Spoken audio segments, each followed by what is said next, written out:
Hello everyone, स्वागत है आप सभी का आपके अपने यूट्यूब चैनल उन्नत क्लासेस में। तो हमारे DSSB की जो है प्रिपरेशन चल रही है। हम हिस्ट्री के काफ़ी सारे टॉपिक जो है वो कवर कर चुके हैं। उसी के साथ में ज्योग्राफी के भी टॉपिक्स हम लोग कर रहे हैं और साथ में ही हमारे PYQ चल रहे हैं।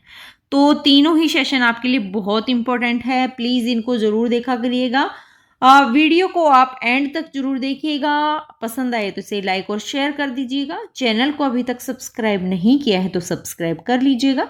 बेल आइकन को भी प्रेस कर लीजिएगा जिससे कि सबसे पहले नोटिफिकेशन है वो आपको मिल सके। तो महासागरीय धाराओं की, ओशन करंट्स के बहुत सारे कमेंट्स आ रहे थे कि मैम प्लीज़ इसका एक वीडियो बना के आप हम लोगों को करवा दीजिएगा। तो देखिए, जितनी भी महत्वपूर्ण धाराएं हैं तो एनसीईआरटी में आपके जो दे रखी हैं वो आज की इस वीडियो में मैंने कवर कर ली हैं कि जो DSSB बार बार उससे क्वेश्चन पूछती है और जो अभी आगे आने वाले एग्जाम्स के लिए इंपॉर्टेंट है। तो प्लीज़ आप इसको ज़रूर ध्यान से पूरी वीडियो ज़रूर देखिएगा। तो स्टार्ट करते हैं। पहला प्रश्न है हमारा, महासागरीय धाराएं क्या होती हैं। तो सबसे पहले आपको यही पता होना चाहिए कि महासागरीय धाराएं क्या होती हैं। तो देखिए, महासागरीय जो धाराएं हैं वो महासागर का जल का वो सतत प्रवाह होता है जो निश्चित दिशा में बहता रहता है। तो वही क्या होती है, आपकी महासागरीय धाराएं होती हैं। तो महासागर के जल का नियमित प्रवाह, regular movement of ocean water, तो वही आपकी महासागरीय धाराएं होती हैं। ठीक है। अगला क्वेश्चन है, महासागरीय धाराओं की दिशा को कौन प्रभावित करता है। वेरी वेरी इंपॉर्टेंट क्वेश्चन है। तो देखिए, महासागरीय धाराओं को अगर देखें तो कोरियोलिस बल के कारण जो है वो महासागरीय धाराएं, उत्तरी गोलार्ध में तो ये धाराओं का होता है। देखिए, क्वेश्चन बनता है कि उत्तरी गोलार्ध में धाराएं किस तरफ मुड़ती है और दक्षिणी गोलार्ध में किस तरफ मुड़ती हैं।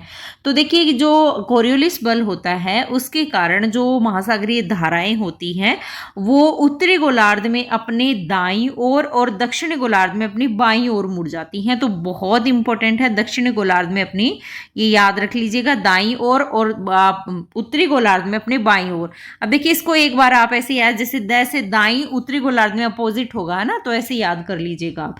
तो ये कोरियोलिस बल के कारण होता है और ये कोरियोलिस बल जो है वो क्या, पृथ्वी के घूर्णन के कारण महासागरीय धाराओं की दिशा जो है वो प्रभावित होती है।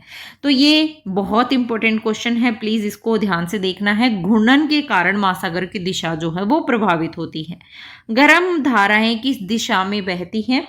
तो गर्म धाराएं देखिए, विषुवत रेखा से जो ये देखिए आपकी, जैसे विषुवत रेखा और विषुवत रेखा से ध्रुवों की ओर जो धाराएं बहती हैं ना, वो गर्म धाराएं होती हैं। यानी भूमध्य रेखा से, विषुवत रेखा से जो ध्रुवों की ओर हवाएं चलती हैं वो गर्म धाराएं होती हैं, ठंडे क्षेत्रों की ओर चलने वाली, है ना। ये एरिया तो आपके गर्म हो गया और यहाँ से जो चलेंगी वो ठंडी होगी और ध्रुवों से जो नीचे आएंगी वो आपकी कौन सी हो जाएगी, ठंडी हो जाएंगी। तो क्वेश्चन है अपना, गर्म धाराएं किस दिशा में बहती है। विषुवत रेखा से ध्रुवों की ओर जो धाराएं बहती हैं वो गर्म जल धाराएं होती हैं। अगला क्वेश्चन है हमारा, ठंडी धाराएं किस दिशा में बहती हैं। तो हमने देखा विषुवत रेखा से ध्रुवों की ओर बहती है वो गर्म है, और जो ध्रुवों से विषुवत रेखा की ओर ऊपर से नीचे की ओर जो धाराएं आती हैं ये विषुवत रेखा है, और ये पोल से, हमारे पोल से नीचे की तरफ जो धाराएं आती हैं वो आपकी कौन सी हो जाएंगी, ठंडी जल धाराएं होंगी। यानी ठंडे क्षेत्रों से गर्म क्षेत्र की ओर बहती हैं जिससे जलवायु ठंडी होती है, तो उसे हम क्या बोलेंगे, ठंडी जलधाराएं बोलेंगे। ठीक है। तो हमारा इसका राइट आंसर क्या हो जाएगा, ऑप्शन नंबर बी। अगला क्वेश्चन है, गल्फ स्ट्रीम किस प्रकार की धारा है। तो देखिए, आपके जो गल्फ स्ट्रीम है ना वो एक तरीके की गर्म जलधारा मानी जाती है ना। ये जो जलधारा है गल्फ स्ट्रीम, ये उत्तरी अटलांटिक जो महासागर है उसकी बहुत बड़ी गर्म जलधारा है ये, और ये मेक्सिको की खाड़ी से लेकर के यूरोप की ओर बहती है। तो इन धाराओं का क्षेत्र आपको जरूर याद रखना है। उत्तरी अटलांटिक महासागर, गल्फ स्ट्रीम से बहुत बार क्वेश्चन एग्जाम में पूछा जाता है, सिर्फ DSSB में ही नहीं, बहुत सारी एग्जाम्स में इनसे क्वेश्चन पूछा जाता है ना। तो गल्फ स्ट्रीम उत्तरी अटलांटिक महासागर की गर्म जलधारा है और ये मेक्सिको की खाड़ी से यूरोप की ओर बहती है। तो इनका डायरेक्शन भी आपको याद रखना है। तो गल्फ स्ट्रीम कैसी होगी, वार्म करंट हो जाएगी। क्यूरोशिवो धारा कहाँ पाई जाती है? तो क्यूरोशिवो जो है आपकी जो जापान है, जापान के पूर्वी तट के सहारे बहती है और एक तरीके की गर्म जलधारा है। और जापान का तट कहाँ? प्रशांत महासागर। तो प्रशांत महासागर की धारा है आपकी क्यूरोशिवो, और ये भी एक तरीके की कैसी जलधारा है? गर्म जलधारा है। कौन सी? क्यूरोशिवो। ये ठंडी और गर्म जरूर याद रखनी है आपको, ठीक है।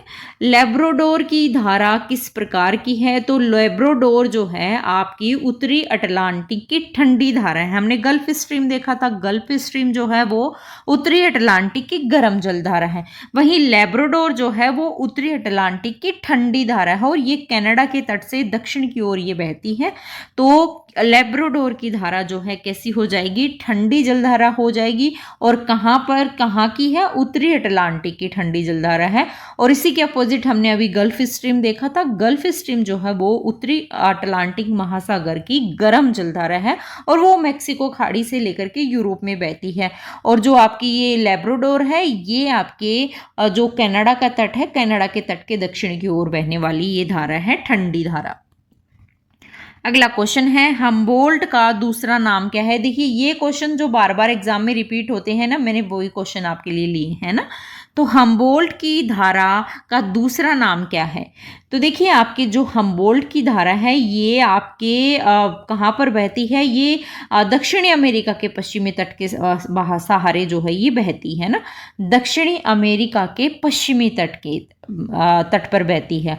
और इस हम्बोल्ट की धारा को, ये क्वेश्चन पीवाईक्यू में पूछा गया है, इस धारा को पेरू धारा के नाम से जानते हैं। हम्बोल्ट की धारा को पेरू, पीवाईक्यूज में मैंने करवाया था ना, आपको शायद याद हो, आपने अच्छे से देखा हो तो, है ना।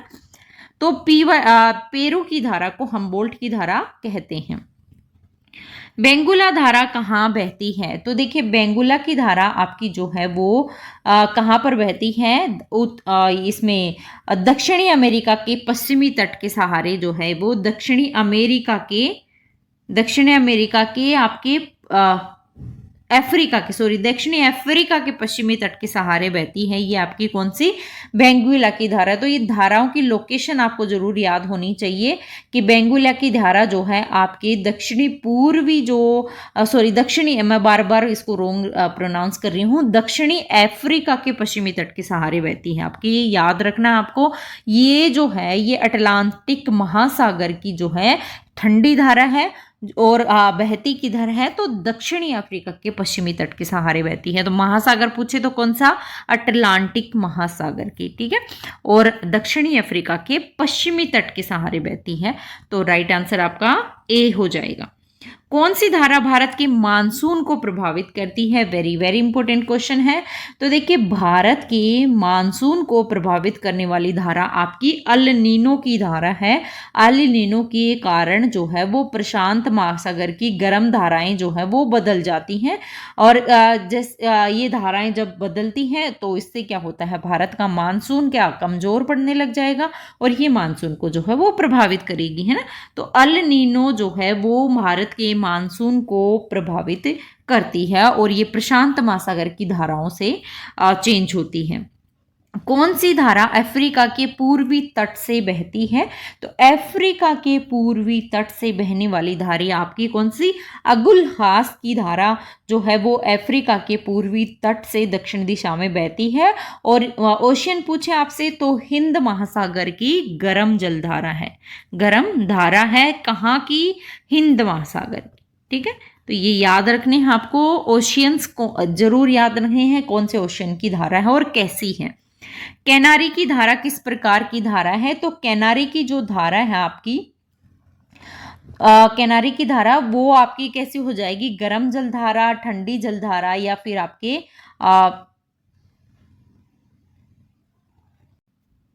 मिश्रित या फिर अस्थायी धारा। तो देखिए कैनारी की जो धारा है वो आपकी एक तरीके से ठंडी जलधारा मानी जाती है। कैनारी की धारा पूछा जाता है, ये भी क्वेश्चन एग्जाम में। तो कैनारी की धारा आपकी उत्तरी पश्चिमी जो अफ्रीका के तट है वहां पर ये बहती है, और महासागर पूछे तो अटलांटिक महासागर की ये धारा है, तो ये आपको ध्यान रखना है, ठीक है। अगला क्वेश्चन है हमारा, अल नीनो किस महासागर से संबंधित है। हमने अभी देखा था अल नीनो का क्वेश्चन आया था। अल नीनो जो है वो प्रशांत महासागर से संबंधित धारा है, और ये दक्षिणी प्रशांत महासागर की गर्म जल धारा है। इससे जो है वो क्या होता है, मानसून में परिवर्तन आता है ना, तो ये मानसून को प्रभावित करती है आपकी अल नीनो की धारा। ये जो है इसकी प्रशांत महासागर की धाराओं को प्रभावित करती है, और भारत का जो मानसून है वो अल नीनो से ही प्रभावित होता है। अगला क्वेश्चन है, समुद्री धाराएं किनके कारण उत्पन्न होती है। तो समुद्री धाराएं जो आपके वायुदाब और हवाओं से, पृथ्वी की घूर्णन से, लवणता और तापमान से, या फिर सभी से। बिल्कुल सभी से ही जो है आपका समुद्री धाराएं जो है वो प्रभावित होती हैं। ये सारी चीजें आपके समुद्री धाराओं को प्रभावित करती हैं। कौन सी धारा जापान के तट के पास गर्म जल लाती है। तो जापान के तट के पास गर्म जो जल लाती है वो क्यूरोशिवो की धारा है। जापान के तट के पास में जो है गर्म जल लाती है, जिससे वहां की जलवायु भी कैसी हो जाती है, गर्म हो जाती है। तो क्यूरोशिवो की धारा जो है आपकी जापान के तट के पास गर्म जल लेकर आती है। अगला क्वेश्चन है, कौन सी ठंडी धारा जापान के उत्तर में बहती है। तो जापान के उत्तर में आपकी कौन सी धारा बहेगी, क्यूरोशिवो की धारा, या फिर आपके ओयोशिवो की, लेब्राडोर की, या फिर कैनारी की। तो देखिए ओयोशिवो की जो धारा है ना वो आपके ओयोशिवो की धारा आपके कहाँ पर, जापान के उत्तर में बहती है आपके ओयोशिवो की धारा। और कौन से महासागर की है, प्रशांत महासागर की जो है ये धारा है। और बेरिंग जो सागर है उससे दक्षिण की ओर बहती है, और फिर जो है ये क्यूरोशिवो और क्यूरोशिवो से मिल जाती है, ठीक है। ओयोशिवो है ना, फिर बाद में जाके किससे मिलती है, क्यूरोशिवो से। कहाँ पर, दक्षिण की, और जो बेरिंग सागर है, बेरिंग सागर से दक्षिण की ओर बहने के बाद में जो है ये क्यूरोशिवो में से जाकर के मिल जाती है आपस में। तो ओयोशिवो प्रशांत महासागर की आपकी जो है वो कैसी, ठंडी धारा है, ठीक है, याद रखना है आपको। उत्तर जापान के उत्तर की तरफ बहती है। कौन सी धारा उत्तरी अटलांटिक महासागर की गर्म जलधारा है। तो उत्तरी अटलांटिक महासागर की हमने अभी देखा था, गल्फ स्ट्रीम जो है वो मैक्सिको की खाड़ी से यूरोप के पश्चिमी तट पर चलती है, और एक तरीके से गर्म जलधारा है, जिससे कि जलवायु को जो है वो मध्यम बना देती है ये। तो ये आपकी गल्फ स्ट्रीम जो है अटलांटिक महासागर की गर्म जलधारा है। कैलिफोर्निया धारा किस प्रकार की धारा है। तो कैलिफोर्निया जो है एक तरीके से ठंडी धारा मानी जाती है, और ये भी आपके प्रशांत महासागर की धारा है, जो उत्तरी अमेरिका के पश्चिमी तट से दक्षिणी दिशा में ये बहती है। तो कैलिफोर्निया ठंडी धारा है प्रशांत महासागर की। दक्षिणी अमेरिका के पश्चिमी तट पर कौन सी धारा बहती है। तो दक्षिणी अमेरिका के पश्चिमी तट पर आपकी जो धारा बहती है वो हम्बोल्ट की धारा बहती है। हम्बोल्ट की धारा हमने देखा था किस नाम से जानते हैं, पेरू धारा के नाम से जानते हैं, और एक तरीके से ठंडी धारा है। और ये जो धारा है ये भूमध्य रेखा को 2 बार जो है वो भूमध्य रेखा की ओर बहती है, 2 बार नहीं, भूमध्य रेखा की ओर बहती है, और पेरू की धारा को ही हम्बोल्ट की धारा कहा जाता है, और दक्षिणी अमेरिका के पश्चिमी तट की धारा है ये। अगला क्वेश्चन है हमारा, अल नीनो घटना का प्रभाव सबसे अधिक जो है वो आपके कहाँ पर होता है। तो अल नीनो की धारा हमने देखी थी कि भारत का मानसून जो है वो अल नीनो से प्रभावित होता है, ठीक है। तो कहा है कि प्रभाव सबसे अधिक कहाँ देखा जाता है अल नीनो का। देखिए अल नीनो के कारण पेरू और जो इक्वेडोर है उसके तटीय क्षेत्रों में मछली उत्पादन जो है वो घट जाता है। किसकी वजह से, अल नीनो की वजह से, और वर्षा वहां पर क्या हो जाती है, बढ़ जाती है। तो जो आपका अल नीनो है वो पेरू और इक्वेडोर के तटीय क्षेत्र मतलब दक्षिणी अमेरिका को जो है वो सबसे अधिक अल नीनो का प्रभाव देखा जाता है, क्योंकि वहां का जो मछली उत्पादन है वो बिल्कुल घट जाता है। क्यों, क्योंकि वहां बारिश जो है वो बढ़ जाती है ना। अगला क्वेश्चन है, कौन सी ठंडी धारा पश्चिमी यूरोप के तापमान को प्रभावित करती है। तो पश्चिमी यूरोप के तापमान को प्रभावित करने वाली धारा आपकी कौन सी, कनारी की धारा जो है वो पश्चिमी यूरोप के तापमान को प्रभावित करती है? ये अटलांटिक महासागर की धारा है। आपकी कौन सी देखिए मोस्टली धारा प्रशांत महासागर, हिंद महासागर और अटलांटिक महासागर से ही बनती है ना। तो ये आपके उत्तरी अफ्रीका और यूरोप के पश्चिमी तट की ओर बहती है और एक तरीके से कौन सी धारा है? ठंडी धारा है। गर्म और गर्म और ठंडी धाराओं के मिलने से कौन सी घटना घटित होती है? ये बहुत महत्वपूर्ण प्रश्न है। तो देखिए गर्म और ठंडी धाराएं जब मिलती हैं तो वहां पर मछली पकड़ने का क्षेत्र बनता है, बहुत महत्वपूर्ण है। ऐसे क्षेत्रों में पोषक तत्व जो है वो ऊपर आते हैं और ये मछलियों की संख्या जो है वो अधिक इनसे बढ़ जाती है। जैसे कि आपका कौन सा? जापान तट है ना। जापान तट पर ऐसी घटनाएं होती हैं, हमने अभी देखी थी, है ना।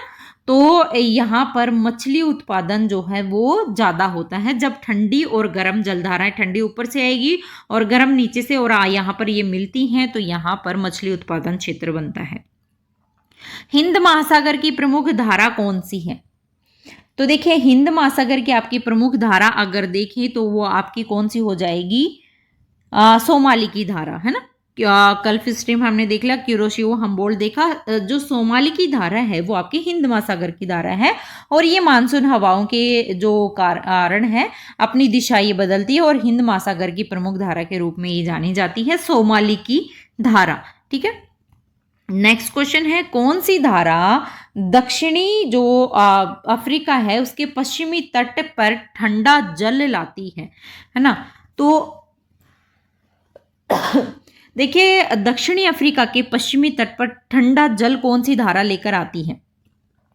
तो ये धारा है आपकी कौन सी? बेंगुला की धारा। बेंगुला की जो धारा है वो आपके दक्षिणी अफ्रीका के पश्चिमी तट पर ठंडा जल लाती है।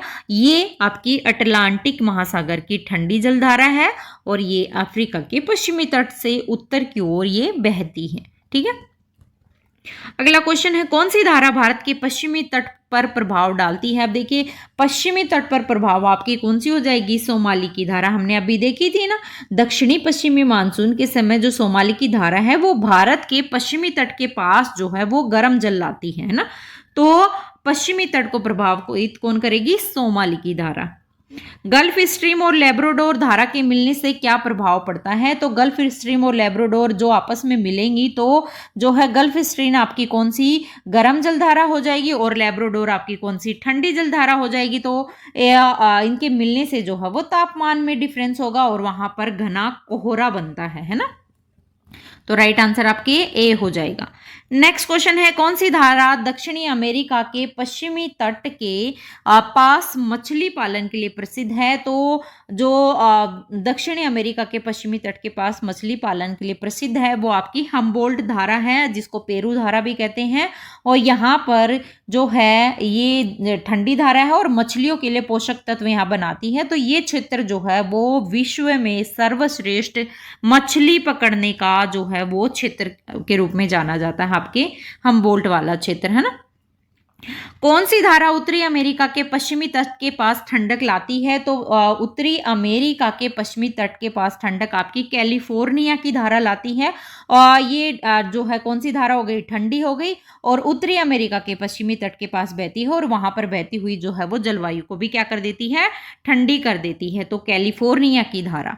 अगला क्वेश्चन है हमारा कौन सी धारा पृथ्वी के सबसे गर्म जल का प्रवाह करती है?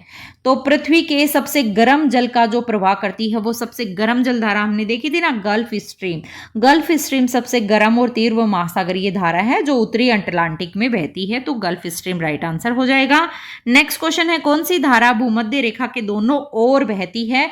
तो देखिए भूमध्य रेखा के दोनों ओर आपका विषुवतीय जो धारा है वो उत्तरी और दक्षिणी विषुवतीय दो धाराएं होती हैं। तो ये आपके जो है दोनों गोलार्ध में बहती है पश्चिमी दिशा में और जलवायु का जो है वो संतुलन बनाए रखती है। तो उत्तर और दक्षिणी विषुवतीय धाराएं जो है वो दोनों ओर से पश्चिम दिशा में बहती हैं और जलवायु का संतुलन बनाती है। तो भूमध्य रेखा के दोनों ओर विषुवत-रेखीय धारा।